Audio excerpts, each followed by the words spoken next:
Arganissima, New York.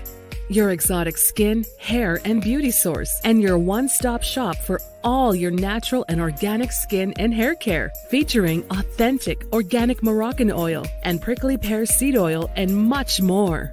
Bringing you only the best, straight from the source and proudly produced in the USA. So what are you waiting for? Shop today at www.arganissima.com. Arganissima, New York. Your beauty is our duty.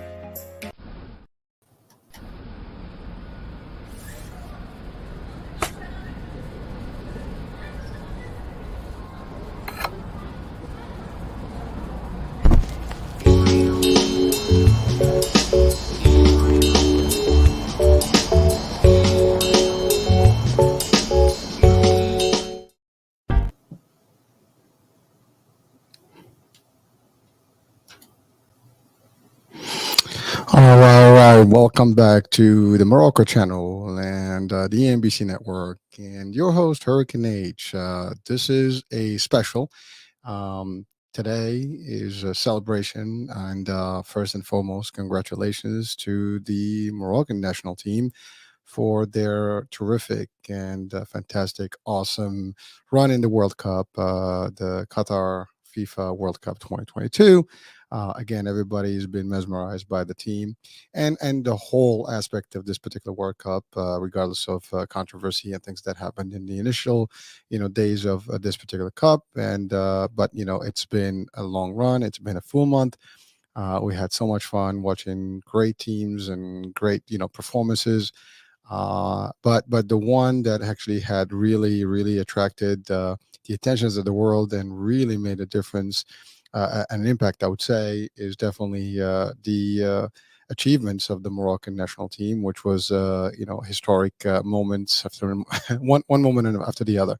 So again, Hurricane H here. So we're going to be talking about not so much the soccer part about it, but we're going to be talking about the lessons learned from this particular season and this World Cup, and more specifically, lessons learned in terms of leadership and team building and teamwork. And before we get into the Moroccan team and congratulating the actual teammates and the leadership of the team, I want to just to highlight that the World Cup. Is just an event that actually gathers people from all over the world, and it's amazing how it does actually provide a sanctuary for everybody to coexist, to live happy, different religions, different backgrounds, ethnicities, you name it, they were there. And people coming from all over the world, and they still get together and enjoy for a whole month of the year. There's this festivity and celebration going on. When you think about that, I mean, if we can do it in one month, we can do it over our lifetime and our years and months to come, beyond and after. So again, it's a message of hope, message of peace, and hopefully that's a lesson to be learned, that we could coexist, we can have a great time and still enjoy something that that is fun. And so, that being said, today's discussion is really about there's just a concept of sports, and in this particular concept of sports, specifically soccer, or football as known worldwide. It is unique how things happen, and how things get together, and how things evolve.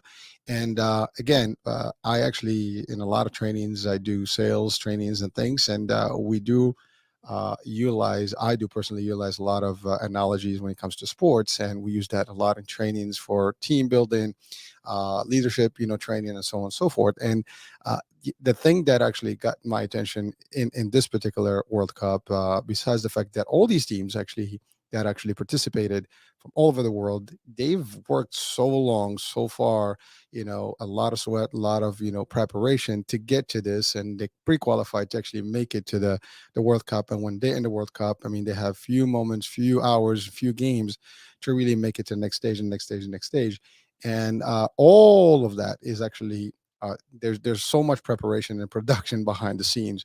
And it starts from whatever their governments are, their I guess sports federations, as well as their direct teams, and that includes their coaches, the assistant coaches, the whole support team, and the players themselves. and the stuff that they have to go through in terms of due diligence, the preparation, the daily trainings, the routines, the physical aspect of it, and how much they have to be like prepared themselves, to prepare themselves properly so they can actually face this particular tournament. It is not an easy. I mean, when you play soccer, it's you're talking about a 45 minutes, another 45 minutes, and that's almost an hour and a half, running back and forth. But not only that, some of these games they go to extra time and even go to penalties, which is you're talking about almost 2 hours worth of working, up and down nonstop, and it takes a toll on your body. And if you do running and you run for half hour, forget about it. Imagine running for a couple hours nonstop and going back and forth, and the stress, the tension, all that stuff. But again, that's not what we're going to focus on today. But we're going to talk about the leadership, the decisions, the selections of the team, and how they get to become the way they are and work in a very harmonious way and deliver, at the rate that they deliver. So, but before I get into that, I am wearing the national, Moroccan gi here, or not gi. I mean, that's a martial arts world, the national, jersey here, and flag and the whole nine. I mean, I'm being proud as a Moroccan native, and that's my background. Although I'm American as well, and we did actually celebrate the U.S. and we wanted them to actually make it to the next stage, and I was rooting for both. Those were my two teams, so I was actually going for both.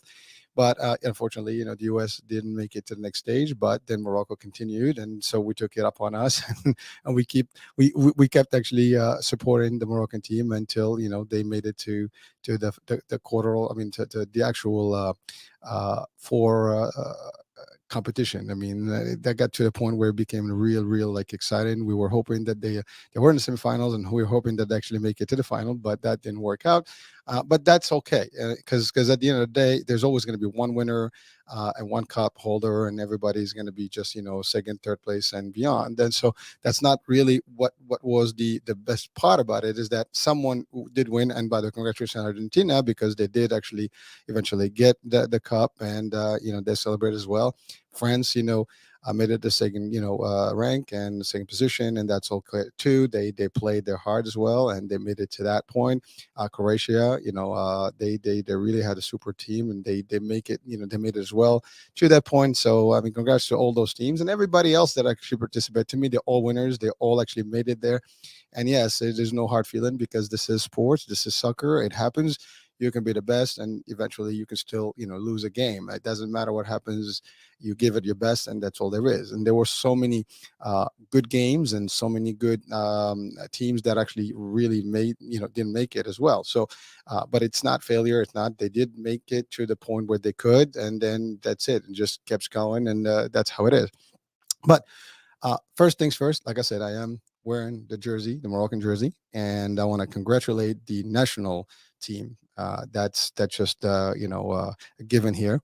So I would say congratulations from the coach, Walid Regragui, and every player on that team, whether they made it on the 11 selected, and or the ones that were back in the team, as well as everybody in their support system there, assistant coaches and all the technical team that was that participating as well. So and then I want to also thank and congratulate all the spectators that came from all over the world, and specifically the Moroccans of the world that actually really made a difference. The fans were just terrific. I mean, the ambiance, the atmosphere, the noise.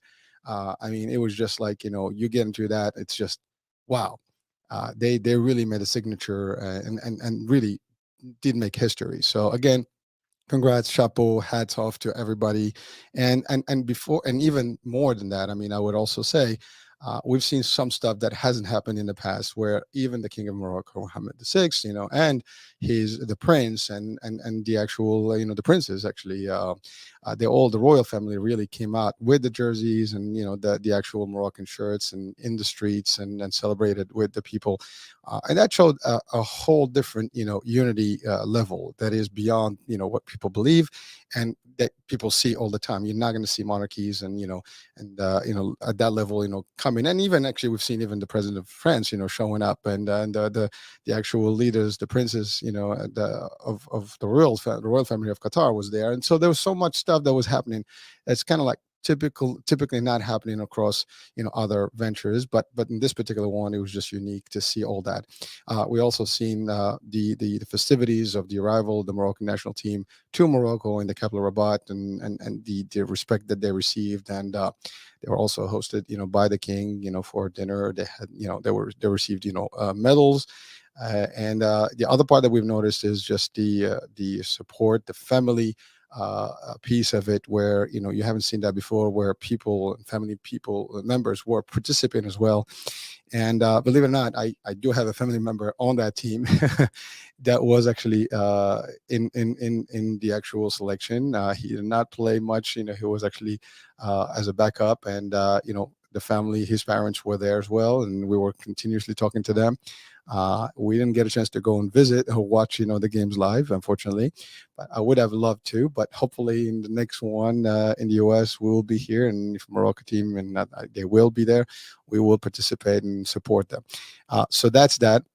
But so the first thing that I want to talk about is really, how did the coach, Walid Regragui, make a difference and selected this team that really was able to actually deliver this. One of the hardest part of being a leader is to really make decisions, right? Decision making, building the team is not simple.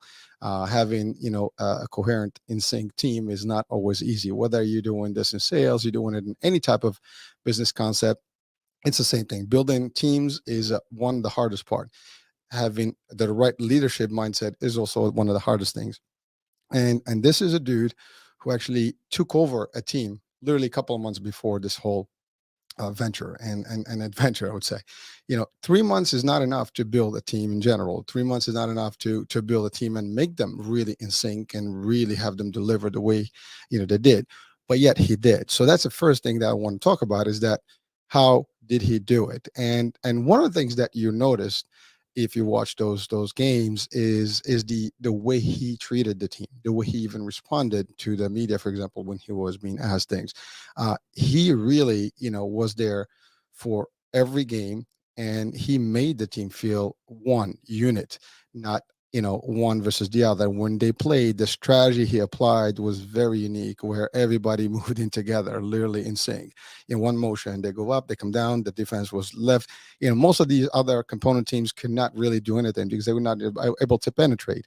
And he treated the team really valuably. He treated them as one. He made them feel as one.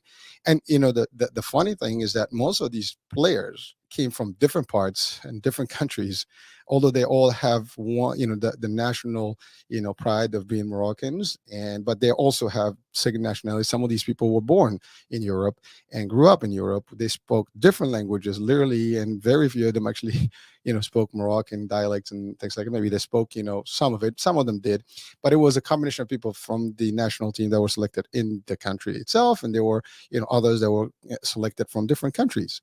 And but at the end of the day, these were some of the creme of the creme, the best of the best, selected from different teams that are playing in Europe. And but he put all that unit together in very short time. And just understanding, knowing who you want and what's your strategy, that's a tough. Plus, it is a very difficult task for him, because when you're in that role and you're about to embark in such a journey, the pressure that you have, I mean, if you didn't deliver, I mean, you're doomed, right? And so you're already going with the premise that you might, or might not, right? But he didn't have that might not mentality. He was going in for the win, the next win, and the next win, whatever he took it. And that was the first thing. And we refer to him as Nia. He put his intent there, and he said the intent is we're gonna just keep going until we make it to a highest point that we can. And we're gonna do whatever it takes to make it there. And we're gonna work hard. We're gonna play hard. And he made them feel good. And the other thing that he did specifically is that he allowed them to have their loved ones with them. And so the families, the parents, the mothers, the fathers were there participating, attending, supporting. It was just a unique, this hasn't happened before. And the way he approached this was just a very unique way. And that's what makes leaders different from others, is that they make everybody comfortable enough that they're willing to do whatever it takes to sacrifice and put as much as they can to actually deliver. And he was able to really deliver that. So first things first is that he was able to put a team from nowhere, from nothing, and brought all these successful players together. They all know how to play, but he made them in a way that in short time to be coherent, to be in sync, to work together as a team, not like selfishness where someone wants to be high level versus the other. Everybody played their role, and they played their role more than more than enough. They actually did everything beyond the Call of Duty. Some of these guys from defense, they were attacking, and vice versa. Some of the offense, they were defending. Everybody was doing their part.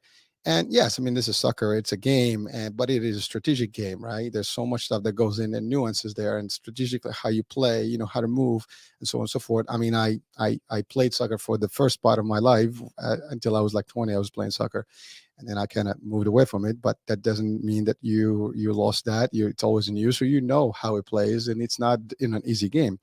And there's a lot of connecting. You have to play correctly, and everybody has to be able to work with each other to actually be able to move up and down. Otherwise, there's misunderstandings, and that's where mistakes happen. And then you basically lose. So, and we've seen the same thing in other teams. But again, we're focusing today just about this particular team because they're really, really, I am proud of them. And, a whole nation is proud of them. And I think the whole world is proud of them for whatever they did. And they also put the Morocco in literally on the spotlight. And many people didn't even know what Morocco existed and where it was located. Now everybody knows. I think it's been the most researched word, in Google recently. And it just created a whole different aspect. But also, they did an achievement, many achievements, being the first African team to reach that level, the first Arab nation, Arab, I guess, belonging team or nation that actually made it to the semifinals. And then you had also, like, in the Muslim world, I mean, that's the other thing. So you had people supporting from all over the world, and there are people that actually just support them because of what they did and the achievement. So that was like something amazing. I've seen people from all over the world, different religions, cultures. They're all like rooting and cheering for Morocco, and it was amazing. I mean, so that's just the way it was. But that was created by the vision of this particular young leader that actually took over a team. And despite all the different potential, where it could have gone wrong, he didn't care about that. He knew that he had a mission, and he was willing to work towards that goal and do whatever it takes to make it. But he was able to actually get into, connecting this crowd, this team, and make them work in unison as an actual unit. And everybody worked exactly how they were, and you can see them game after game. They were all working as one instinct unit. That's the part. So again, creating teams, building teams is difficult. Facing the reality of stress and all the stuff is difficult. They face some of the biggest teams in the world. I mean, you're talking Belgium, you're talking Spain, you're talking about Portugal. These are like awesome heavy duty, teams. These are like the champions of Europe, the champions of the world. And you had some great player like Rondo. By the way, we love Rondo, and believe it or not, I mean, while I was cheering up for Morocco, I mean, we do still love him. And unfortunately, some of the circumstances that happened around him and with his story about Manchester and everything else, that's another thing. But really, again, Rolando, we love you. So that's that. But really, the idea is, the Moroccan team did, something that is unique, something that is historic, and it really made a difference in the hearts. And also, it created a new vibe where everybody, it was that was the underdog, right? That was a team that nobody really cared about. We were in the group, we were like, in a tough group, and we were probably deemed the weirdest or the weakest of all. And everybody probably kind of discounted us and thought that Moroccan team was going to be like eliminated right away. But to everybody's surprise, guess what? They were at the helm. They were at the top of that group before they went to the next stage. And the next game again, boom, forget it. Belgium's gone. And the next team, I mean, Spain, Spain has always been a tough play, and that was also a different one. When we got to the penalty, that was a long game. But when it gets to penalties, obviously there's a 50-50 shot. But even that, I mean, they managed to score and really recoup every particular opportunity they had in the penalties, and they did pass. And then ultimately they made it to Portugal, and then they played well with France. I mean, the game was good. I mean, they made one mistake, and then that ruined out the first goal. And then obviously at the end of the day, the game, they were tired and everything. Plus, at that time, they were already going through so much pain. Some of these people, they just could not continue. Some of the best players were out. So it was a very difficult run. But at the end of the day, they did not give up. I mean, they're referred to as the Atlas Lions, but really they're lions. They don't give up. They just keep fighting. And they were fighting to the blood, to the end. And they did whatever it took. And yes, I mean, well, we were hoping that they would make it to the next stage. in the final stage, and maybe they will. We're really going to root for them for the next one. So hey, Morocco, go team! You can make it the next time. And again, uh, you never know, right? But if they continue in the path they're doing with the leadership they're doing, and Walid, you're the best. We haven't seen a leader in this level of just planning strategy and tactical expertise in a long time, and the achievement is a result of the work you've done, and also it's the result of everyone on that team, whether it's Hakimi, Bono, all the players, every one of them delivered, and they delivered to the highest, and that's what you expect in teams. You don't always win, but you want to have the best performance that you can give and to deliver to the highest level that you can. There's always circumstances that can make it, some of the things that happen, or technicalities, penalties that were not there, the VAR, blah blah blah. There was some stuff that happened, but we're not going to get into the politics of soccer and all the stuff. But the bottom line is the work was done, the strategy was there, the element of unity, the element of family, the element of teamwork was established. These people worked hard and they played hard. They were really, you can see them, they were just one unit, one family. Their touch, with their family and their mothers, and kissing heads and prostrating and giving thanks, those were all things that were actually available in this particular event, and these are all the lessons that we learned. I mean, they've really taught a lot of things and gave hope to many nations in Africa, many nations in the Arab world, many nations around the world that never dreamt of being able to actually make it to that stage. And now many would do that, and many young people now have the hope and the inspiration and probably the motivation to actually do more and more and more. And so that being said, so I'm going to close up this particular show, and then I want to say this: we will be looking forward to the Moroccan national team for women coming up in a few months. So we will root for them as well, and hopefully they'll deliver just as much. If not, maybe there will be taking the World Cup. So hey, go Team Morocco. Hurricane H here. Proud of you guys. Proud of everyone. Walid and team. Go Morocco, go. See you, Dima Mgharib. All right, we'll talk soon, and we'll be catching up in different shows, different platforms, different channel. Stay tuned. New show, new day, new beginning. Ciao for now. Bye bye.